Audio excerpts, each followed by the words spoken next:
Evening everybody, and welcome to this whole class reading live stream here on the Twinkl Key Stage 2 Facebook page.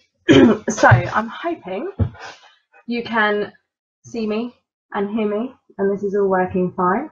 Just waiting to see if you can see and hear me, and then we will make a start. Now today I'm going to be here for probably about 45 minutes. And I'm going to talk for about 30 minutes about whole class reading. I'll come to that in a minute.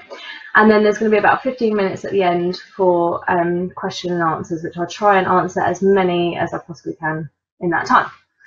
So throughout this time, between 8 and 8:45, Kate from Twinkl is here. You can see her in the comments. She's Kate Twinkl. And she will be sort of managing things. I've given her some links to send through, so if I refer to something, have a look in the comments, and Kate will be sharing that, like links to go and look at. I recommend you sort of open them in a new tab or save them for later and then come and read them at another time, because I'm going to keep talking. I'm not going to give you time to sit and read them.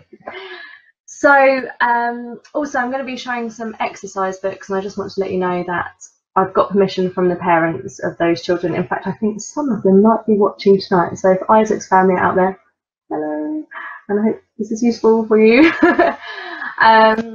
So I'm here to talk about whole class reading, as opposed to guided reading. Now I know lots of schools do guided reading, and I did it in my first few years of teaching. But my school, 4 or 5 years ago now, actually changed from guided reading to whole class reading. So I'm going to give you some of the reasons why we did that, and then I'm going to talk through lots of ideas for reading lessons, and the ideas that I talk about can be used in whole class lessons, but equally can be used in guided reading lessons as well. So this is not entirely for those people that do whole class reading. Those of you that do guided reading and who the decision is out of your control, I hope this will be useful for you as well. So I'm going to start by talking about why we changed to whole class reading.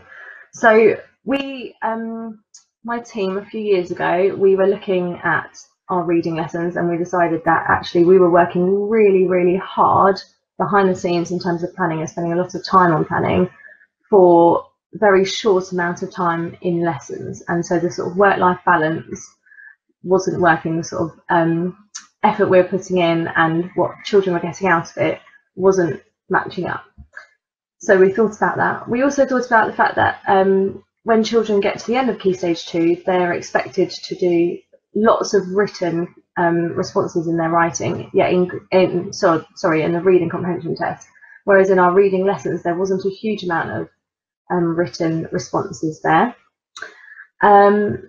We thought a lot about the groups in our classroom and realised that when we were with children, that time was really precious and really good, really productive, but the time that the other children were spending in guided reading lessons wasn't as productive, and we thought perhaps we could do something about that.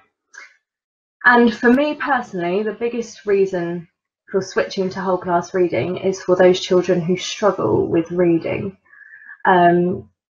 because I feel that okay, so I want to talk about Eliza, who is she's a fictional pupil who we talk about in our book. Here's my shameless plug for my book, Making Every Lesson Count, which I wrote with Making Every Primary Lesson Count, which I wrote with a colleague.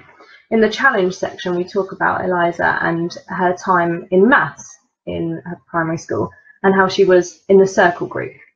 So the circle group is the group of children who struggle in maths, and she was in circle group in year 1, circle group in year 2, circle group in year 3, and she went through the school like that. And for me, the children in guided reading lessons who are in that group of children that are struggling rarely get to access texts that are age appropriate for them.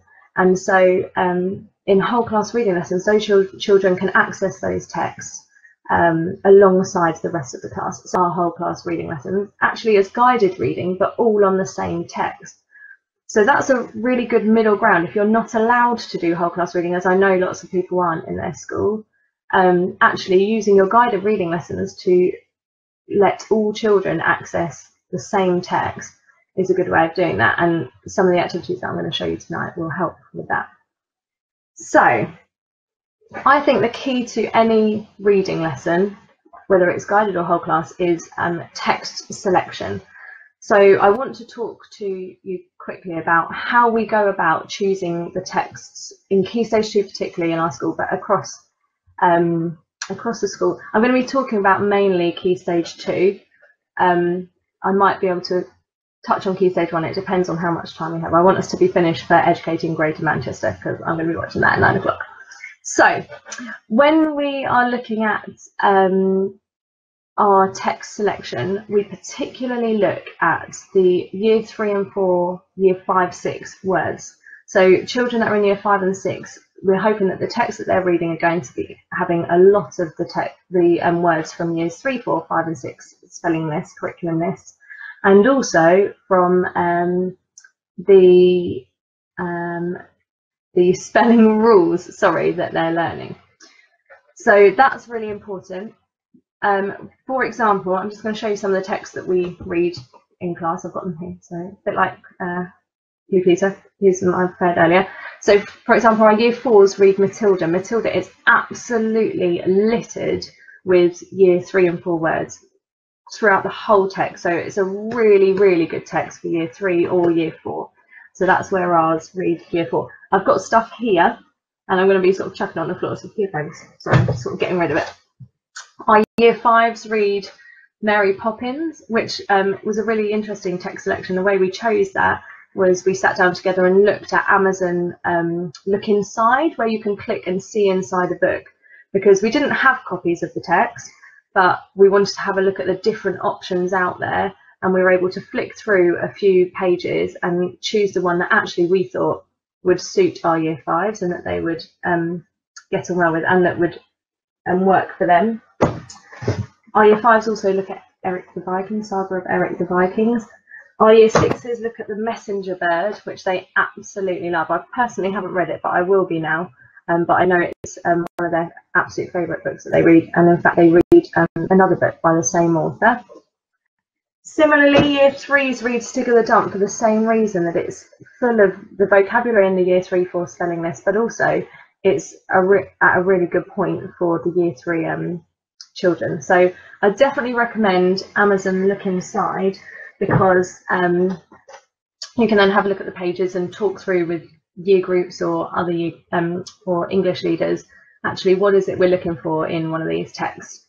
Another really good resource is the Accelerated Reader Book Finder. It's absolutely free, and I hope Kate might link it now in the comments. It's arbookfind.co.uk, and on there you can put in the name of most books and it will tell you what difficulty level it is. There are some sort of comparison lists that you can look at and see their scales and how it fits with age groups and year groups. But it's just a really good resource to look at and compare texts for their vocabulary difficulty. So Accelerated Reader Book Finder is really good as well. I'd recommend that. I would say if you're going to do a text with your class in reading or whole class reading or guided reading, I hope this is obvious, but you must read it first and make sure that before you make a final decision, make sure that it's appropriate for your year group. And it's also important to link fiction with non-fiction, because non-fiction is really good for building general knowledge so that children can then access the fiction. For example, our Year 4s read Romans on the Rampage by Jeremy Strong, which he's the king of comedy, and it's a really, really funny book. However, the jokes in it allowed us to really get deep into some of this vocabulary. So it's a really good text, and I've got a set of whole class reading plans on my blog based on Romans on the Rampage for Year 4. So alongside Romans on the Rampage, we also use this, the Roman News, and this is a fictional newspaper, but it's set up, it's non-fiction, but it's set up as a sort of fictional newspaper. So inside each, I'm trying to find a good page that shows you example. There you go. City Destroy. So it gives you a sort of newspaper text, and you can learn a bit about ancient Rome. in order to then understand the jokes and understand some of the story in Romans on the Rampage. So we looked in the Roman news, we looked at chariot racing, so that then in Romans on the Rampage they understood what all the chariot racing jokes and the whole storyline was about, and they could really imagine themselves being there. So non-fiction really helps build the understanding of fiction. So you must make sure you're using them alongside each other. They also do the Egyptian news. I know there's Greek news. There's all sorts of other ones of these. I really recommend these. One page would be a reading lesson, or it could be 2 reading lessons. So they're really useful. Okay, so over the last couple of years, we've realised that it's so important that children understand the vocabulary of the book that they're reading. So we now pre-teach the vocabulary that children are going to experience before we read them the text, or before they read the text. So the reason we do this is because children's whole comprehension of reading is based on 3 things. Their ability to decode the words. So they've got to be able to read the words. They need to understand what the words mean, and their general knowledge helps with their comprehension as well. There are some things that they might understand what the word means, but it's got a sort of, they have to have some prior understanding in order to understand the whole sentence. So we do the vocabulary bit before we then teach them the text, or before they see the text. So then when they read the text, they understand more of it because they've learnt those words. I know sometimes you can do it the other way around, but we used to do it the other way around, but we found that pre-teaching the vocabulary is really powerful for children's understanding, particularly in funny books where there are jokes to understand, and actually if they don't understand what the word means, then they don't get the joke. And we found that if they do, they're really chuckling away at some of these funny books, which is great to see, because the more they love reading, the more they'll read, and that will really help us as teachers and help them be successful. So lots of people ask me, lots of the things I'm going to talk about today have come from questions that people have asked. So people always ask me, what do you do to read aloud? How do you read things aloud in class? So quite simply, I do whatever I feel would be appropriate for that book, for that section of the book. So I could read, sometimes I read a whole extract aloud to the class, or a whole chapter aloud to the class. Obviously I read to them books for pleasure outside of reading lessons, but sometimes in reading lessons I read the text aloud, having taught them the vocabulary. Sometimes one pupil reads the text aloud to the whole class. Sometimes pupils take it in turns to read, sometimes it's a random selector, or sometimes me choosing purposefully is more powerful than a random selector. Sometimes pupils read with their partner aloud. So children, I've done that a bit this week, they've got an extract of a text, they read it aloud together, and so there's lots of voices in the class, and they're all reading aloud, and I get the chance to go around and listen to them reading aloud. And sometimes pupils read it independently before we then come together as a class to work on it together. And leading on from that quite nicely, if children are reading it in their head, there will be children in the class that can't do that, that are struggling to decode. So people often ask me, so I wanted to touch on what do we do for those children who struggle in whole class reading, because in a guided reading lesson they'd have a text exactly at their level, which wouldn't necessarily be age appropriate for their chronological age. And so how do we make sure that in whole class reading that they are catered for?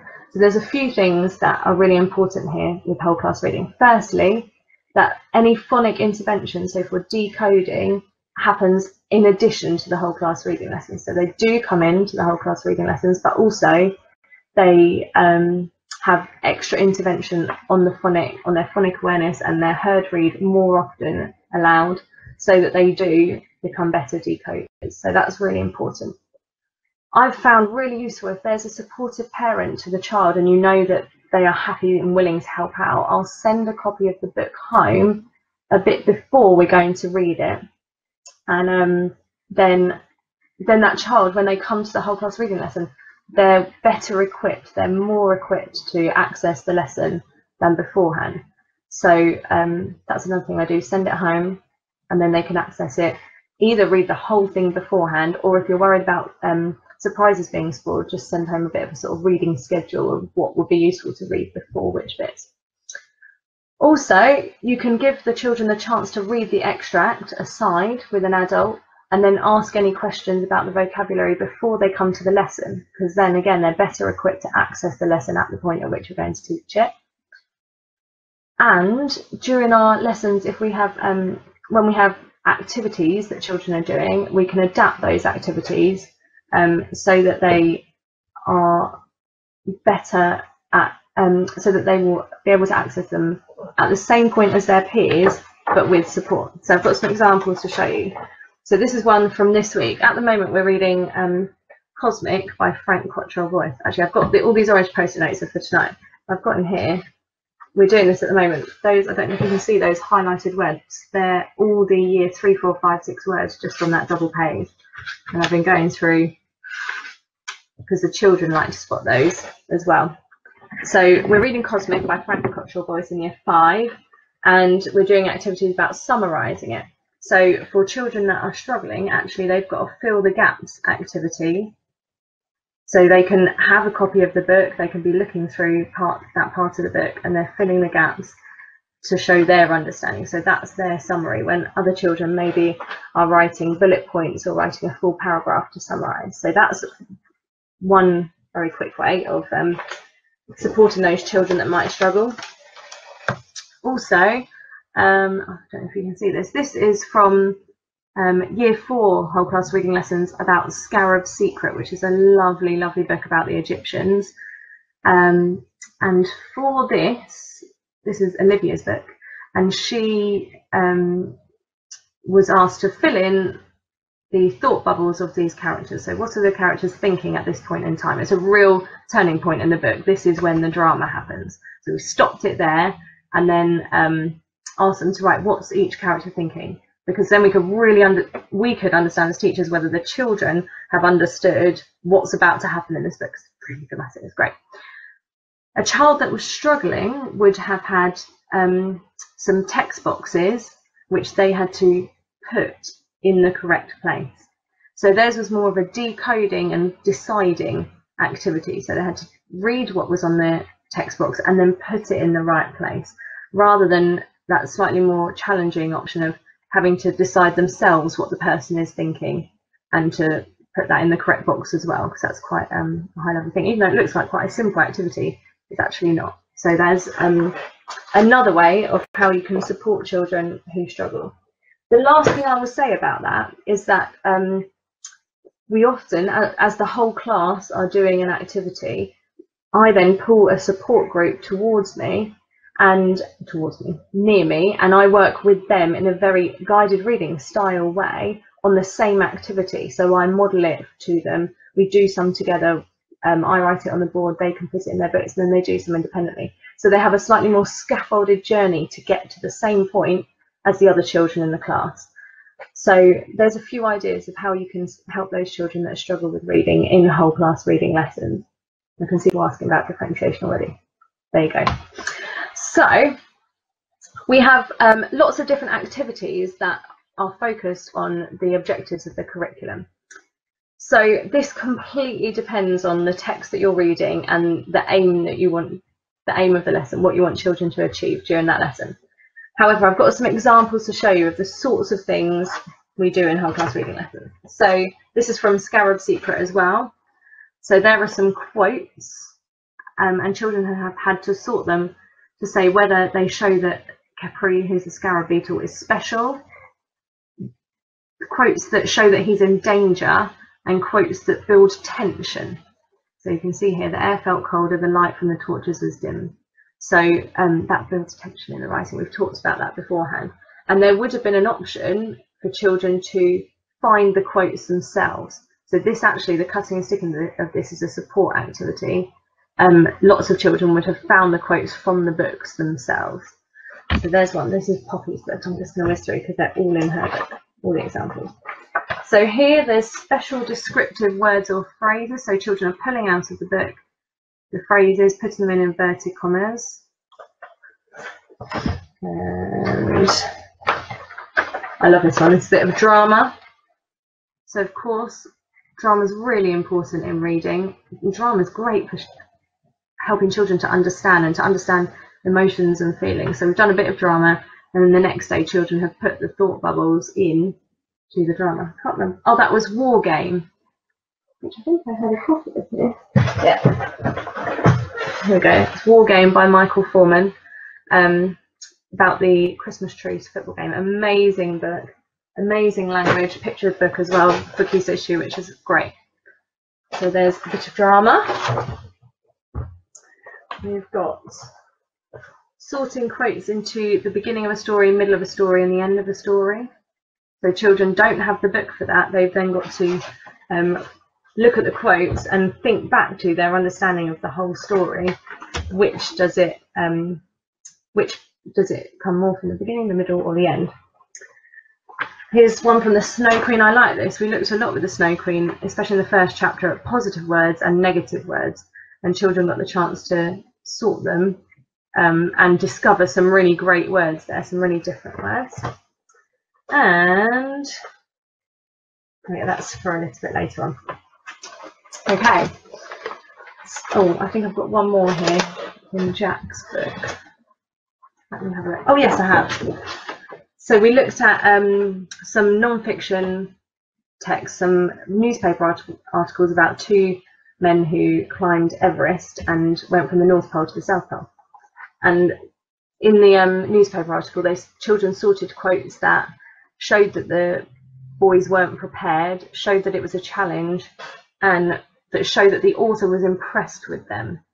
So the children pulled the words out. Really interesting activity for them to decide which parts of the article go with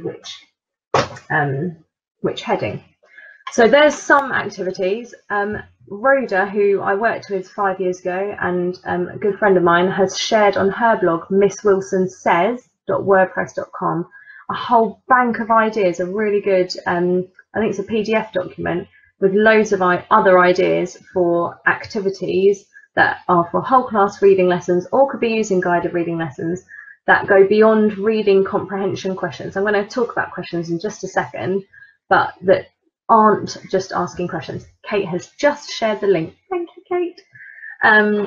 So do click on that. I would download that document and have that to hand. And if you have SLT that are not convinced about whole class reading or tweaking reading lessons, take that document to them and let them have a little look at it, because there are some quite powerful things in there that people may not have thought of in terms of whole class reading lessons. So thank you, Rhoda, for that document. Next, I'm just quickly going to talk about questions, because we do use a lot of reading comprehension questions, because questions is how we as teachers gauge a pupil's understanding of what they're reading. I always make sure that the children know that. So it's worth saying to them, why do we ask you so many questions in these reading lessons, and see if they do recognise that it's important, because it shows their understanding, and if they're answering them correctly, then they're understanding the text. So we do use lots of questions with verbal and written responses that help children to enhance their understanding. It's worth thinking about whether children need to write in full sentences or don't. So for example, I've got a quick quiz here that we did, which was retrieval practice. So what can we remember about the book? The children didn't need to write it in full sentences because I just wanted it to be a quick quiz. So they just scribbled out the words, scribbled out the answers, we went through the answers and moved on, and it helped them just to recap what they'd already learned. And we use the RIC logos as well in reading lessons, just to help focus children on what they're doing. And those are available on my website. I've got a little box about reading logos, I think. So I'm not going to talk a huge amount about questions, but because everyone's used to writing questions for guided reading or whole class reading lessons.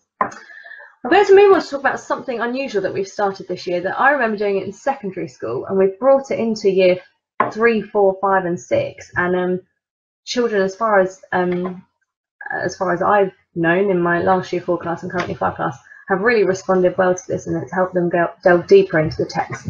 So this is an idea that came from this book. If you're interested in teaching reading, I highly recommend this book. It's an absolute must read, and it just, as you can see, it reconsiders the teaching of reading and what's important in the teaching of reading. What I've talked about, text selection, that was highlighted to me in this book. So I'd recommend Reading Reconsidered, and I'd also recommend alongside that a blog by Nick Hart, which is based on his understanding of Reading Reconsidered and what he thinks is important in the classroom. So Kate will link that in a second. His blog is thisismyclassroom.wordpress.com. And using Reading Reconsidered and Nick's blog, we've combined the two to make a sort of new way of doing whole class reading. Having done one way for 3 years, we've tweaked it slightly. And part of it is about writing notes on an extract. So we read a whole chapter of a book. For example, at the moment, we're reading a whole chapter of Cosmic in each of our weeks of reading. I'm sorry, I've just turned the light off a little bit too much. And then we're taking it down to a double-page spread of notes. So my last year's class were really good at this. I modelled it a few times for them. We sort of went very much from the I do it as the teacher and then they copy to the we do it together with a bit of help from each other, to the point at which they do it and I'm checking and then they're sort of feeding back to me. So they cottoned onto this really quickly, and with my new class I'm modelling it very clearly. So this is my reading book. I don't know if you can see that, Mrs. P. I tend to do this for all my lessons. I have a book, so I can do the modelling and show them how I want them to set stuff out, particularly for presentation. It's useful. So here I have this on the document camera in my classroom, and I model in front of them what they are going to do. So as you can see, the highlighted words are the year 3, 4, 5, 6 words, because we always hunt through for them. And there are notes all around the outside that just explain different parts of the text that are a little bit unusual or funny, or a particular feature of writing. So we've been doing that a bit lately, taking notes. Obviously, we talked about synonyms. I can't remember why we talked about synonyms. Power of 3. Oh yeah, he says shouting, yelling, and cheering. We talked about synonyms and antonyms. So they're now on our writing working wall thing. So I do that in my book. I also model the questions and how I want those to be set out. So I have a book that I do my work in, and then the children's books look very similar. And it's very early in the year, so I've done the first couple, and then the next few we'll do together. I probably won't model it as clearly, and then after that they'll go on and on to the point at which they're doing it by themselves or with a partner independently, picking out the features. Then we talk about them as a class as well, so that's really important that they get some adult input into that. So note taking is something very recent that we've been doing. We often like I say, explain jokes, explain some of the vocabulary that they've come across. We also look at formatting, because that's really interesting to pick up. Formatting is quite important in books and gives across a lot of the purpose, and a lot of the story comes through formatting. So we've looked at that a bit as well. So I'm going to move on and talk about RIC activities, which you may have seen there on my blog. There's loads of examples there. RIC activities really have two purposes, and they've evolved over the years to a point at which we now rarely use them, but we only use them when we need to use them, whereas before we were using them every lesson or every week. So the two purposes of RICs is one, to allow children to practice the reading skills without necessarily needing to do any reading or decoding. So retrieval, interpret, and choice. Retrieve, interpret, choice is RIC. And the other reason we use them is to give children some background information of a text while they practice their reading skills as well. So like I say, we're reading Cosmic at the moment. Sorry, it's all about that because that's what I'm teaching right now. And there's a funny scene in Cosmic where very early on, this boy who's 12, who looks like he's 30, takes his 12-year-old friend to the Porsche showroom, the car showroom. And he gets to a point in which he's in a Porsche with the keys, and he's been given permission to test drive it, but he's 12 and has no idea how to drive a Porsche or a car. So in order to help children understand actually how outrageous and awful that is, we did a little RIC about the Porsche. So we looked at a Porsche advert, Porsche poster, and there's a retrieval question. What is this advertising? So they literally have to retrieve. It's a car, it's a Porsche, and down there it says Boxster as well, so they can give as much information as they can. It says you may get lost but not in the crowd. So we talked about the crowd and what the crowd is beforehand. So the interpret question is, why won't you get lost in the crowd if you have a Porsche? You've got to interpret what that means. And then for choice, it's why have the creators made the background fuzzy? So it's talking about speed and actually showing the speed of the car. So that's a RIC. I've got another one to show you, I think. But like I say, there's loads of examples on my blog. This is another amazing book, The Egyptian Cinderella, a picture book for Key Stage 2 with fantastic vocabulary. The words in here, we did this right at the beginning of Year 4 last year, and those children were using those words throughout Year 4 in their writing. We displayed just the words somewhere and put that we'd found them in Egyptian Cinderella. They were using them throughout the year. And, oh yeah, we did RIC's quite useful for front covers. So we did a RIC activity on the front cover. This is Isaac's book. So just very simple question for retrieve. What colour are the girl's eyes? What do you think might happen to her? So a bit of prediction in the interpret section. And how has the illustrator shown where the story takes place? So you've got to look for the Egyptian hints there. And the choice question is always about the creator's choice, not the character's choice. It's about the author, photographer, director, producer, artist. It's the creator's choice, not the character's choice. I often see people sharing RIC activities with the character's choice. It's actually the hardest skill, I think, saying why someone chose something. I know that's what I struggled with when I was at school. So there are a lot more examples of RIC activities on my blog, and I've given Kate a link to a blog post that's about RIC reading lesson starters, and it's got sort of a how-to guide on writing one. It's got some examples, and it talks through actually how we deliver them in class, because I know I'm running out of time in this bit. So I've given that to her so she can share that for you to have a look at another time. So I've seen, I think it's Claire Dibble has asked about this earlier, or someone asked about this earlier, about sourcing texts and how we go about funding the texts that we buy.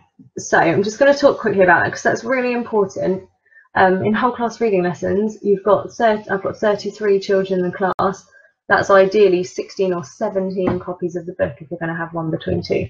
And we have got 17 copies of Cosmic. So we do invest in books each year, trying to buy as many as we possibly can afford. So the way we afford them is we actually do 2 book fairs a year. If you don't do a Scholastic book fair, I'd recommend looking into it. We now do 2 because it brings in so much revenue that it funds a lot of the books we buy for reading lessons and for our class libraries as well. So I'd definitely look into those, because the way it works is you get commission to then spend in Scholastic. So if you can find the book on Scholastic, that's a really good idea. We've just bought copies of There's a Boy in the Girls' Bathroom for after half term for the year group to read. So we do book fairs. The other thing we do is we make very good use of our copyright allowance. So generally, and I would encourage you to check your school's copyright allowance. However, generally your copyright allowance is 1 complete chapter or 5% of the book, whichever is the greater amount. So check your school's copyright license, but we make good use of that in our reading lessons. So in the Egyptian news, if that's 2 pages we use, that's under 5%. So we do use our copyright allowance. The other thing we look at are free texts. So there are lots of authors that give away free materials, particularly Tom Palmer. His website is definitely worth a look. There's lots of free texts on Tom Palmer's website, but other authors give away free texts as well. So look at that. We also look at like free PDFs that have been released, particularly non-fiction, that have been released. So we looked at a sun safety PDF. It's free, it's available online. You print off 20 copies for your class, and you've got a whole class reading text. So we definitely make good use of those free texts. I know some schools use e-readers, Kindles, or Kindle apps. I don't have experience in that, but that may be a way of saving money. Definitely worth looking into. And there are some subscription things that you can pay a small amount of money for and get access to a lot of text. So for example, we're on the Twinkl page. Twinkl has so many PDFs of texts that you could use in whole class reading lessons or guided reading. They're probably labelled as guided reading activities, so look for those and you can print those out for the whole class. There's a website called Fiction Express that for a small amount you get access to, I think it's 6 whole books a year. They're written as you go and the kids can vote on what they want to happen in each chapter. First News as well is the children's newspaper that has lots of comprehension activities linked with current events. So those 3 are definitely worth looking at for a small subscription, so it's worth looking at as a school.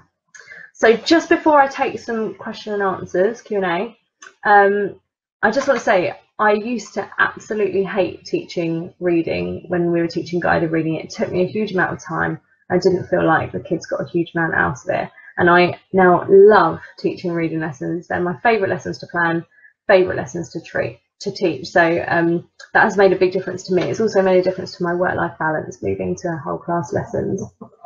And finally, I also think it's important to say that although everything I've showed you, I've been talking very positively about, it hasn't been plain sailing and we've had some hiccups along the way.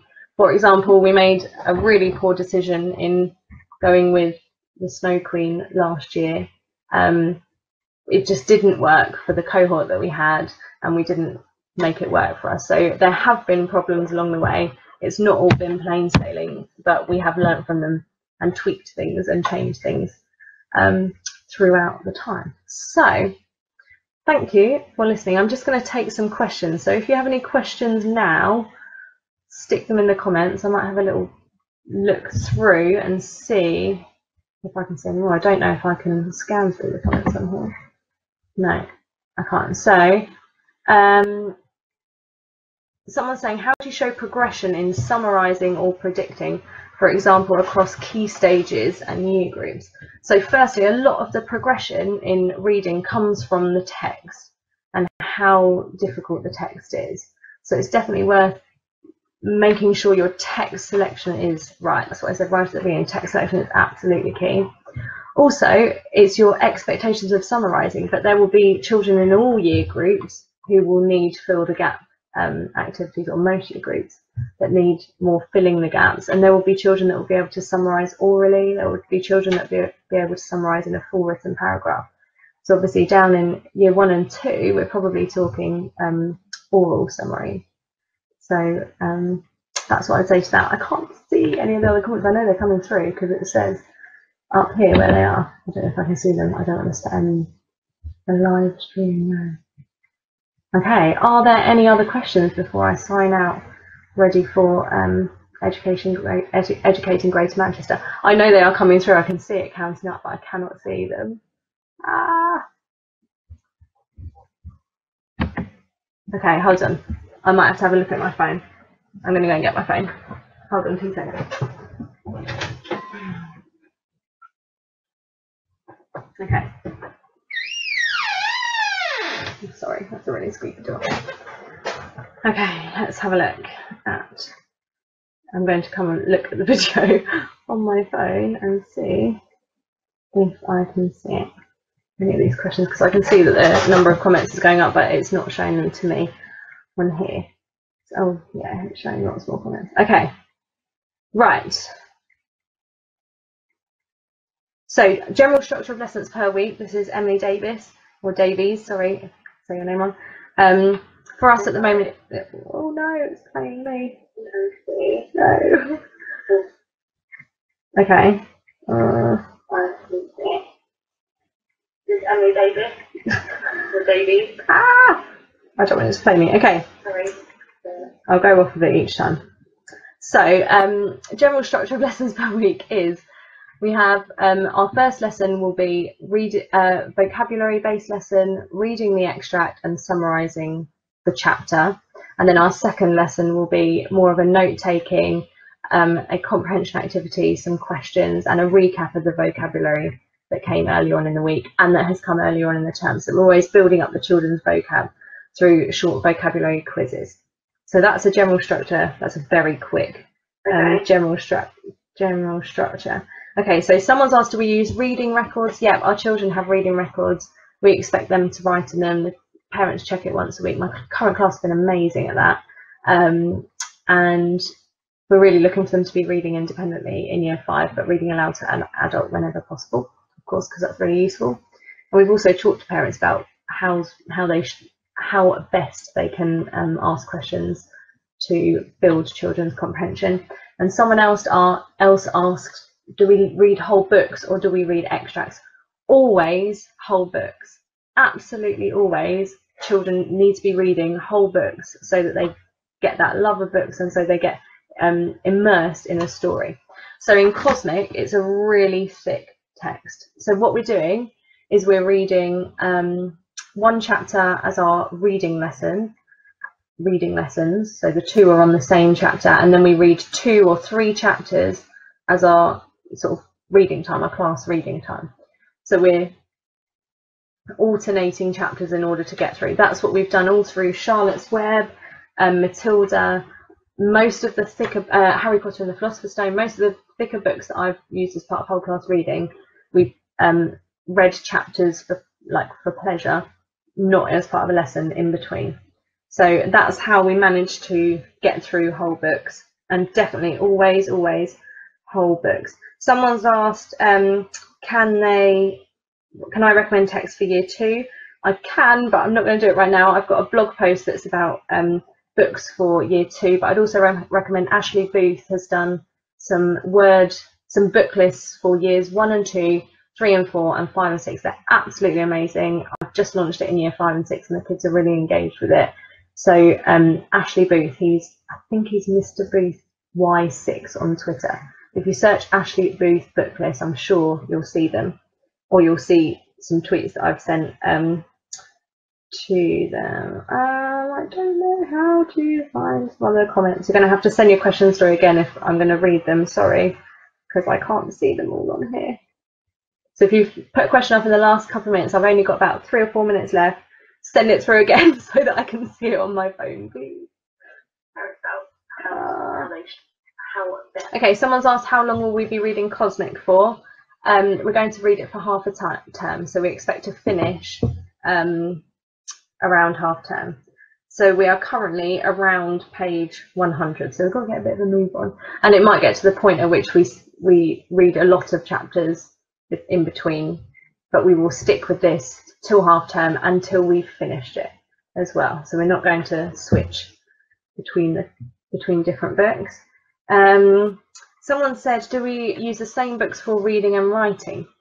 Historically, no, but that is something we're actually looking at this year. In fact, this is the one book I didn't show you that I've got here. Year 5, at the end of the year, sorry, really reflective, read The Nowhere Emporium by Ross Mackenzie, and they do some writing based on that as well at the end of the year. So we're actually looking at feeding the writing into the reading, because I think that's really important that that they go hand in hand. So yeah, that's something we're looking at. Someone's asked about spending. I've talked about that earlier on in the video. Class sets, I've talked about that earlier on in the video. Someone's asked about reading lessons, twice 2 hour long a week, but you can do any of the activities I've just said in 15 minutes, half an hour sessions, however you want. Someone's asking, how do you record and track how the children are doing? Well, obviously, in their books, there's an enormous amount of responses that children have given in their work. So we've got that as our evidence for where they're at. We do use regular reading tests. At the moment we use, I can't remember what they're called. I can't remember what they're called. Some Rising Stars ones that have, I can't remember. It will come to me in a minute. There's a maths one and a reading one. Someone might know it and can put it in the comments. I'm really sorry. My brain's gone. Someone said, do all children access the same text? Yes. And that, oh, Pira. Someone should put it in the comments. Pira. We use Pira and Puma. We're using Pira at the moment. we've used the Twinkl comprehensions, and we do use the Twinkl comprehensions quite regularly just to give children that quick snapshot. All the comments coming through on my laptop now as well, which is weird. Okay, do we pick books linked to topics? Yes, we do sometimes. It's text selection that is key. So if there is a book that works, like Romans on the Rampage worked for us, then that's great. But if there isn't, that's absolutely fine. We are using Cosmic because we're doing space at the moment, but we're going to do There's a Boy in the Girls' Bathroom, which is not going to link to what we're doing after half term. Lots of questions that I've already answered are coming up now. I'm going to do 4 more minutes. Okay, I can't see many comments that are coming through on me. I think I've answered all of those at some point during the lesson. I'm just looking in 2 different places to see if there are any other questions coming through. Okay, right. I'm going to sign off just there, and I will come back to your questions in the comments. I know there are loads that I've missed because I just haven't seen them. I've had the same comments up on my screen for half an hour now, so I will go back through and answer your questions. Lots of them I have answered throughout the video, so I know people have joined partway through. It will be available on the Twinkl Key Stage 2 Facebook group, and then last time I did one on marking and feedback, they put it on YouTube as well, so do keep an eye out there. Someone's asked about Key Stage 1 ideas. Lots of the ideas I've talked about can also be done in Key Stage 1. We've got some great Key Stage 1 teachers in our school that do this really well. I'd recommend following my colleague Laura Nicol on Twitter if you get the chance. She's doing some work on Voices in the Park at the moment in Year 2. So follow her on Twitter. But as I said, this is really, I'm giving my knowledge, which is mainly Key Stage 2, and I'm very much out of time. So I'm going to sign off. Thank you very much for watching. Just lastly, I've got about 11 or 12 blog posts on my blog, mrspteach.com, all about reading, whole class reading, encouraging a love of reading in children, lots of different things. And I've tracked our move from guided reading to whole class reading lessons. If you need anything, there's a way of contacting me on there, or jo@mrspteach.com. You will find me as well. Thank you very much for watching. I can see all this stuff coming through, including my colleague Adam. Hello Adam, thank you for watching. Hope you had a nice evening. See you tomorrow. And I'm sure there will be another one of these coming up soon. So thank you for watching. See you soon. Bye Twinkl.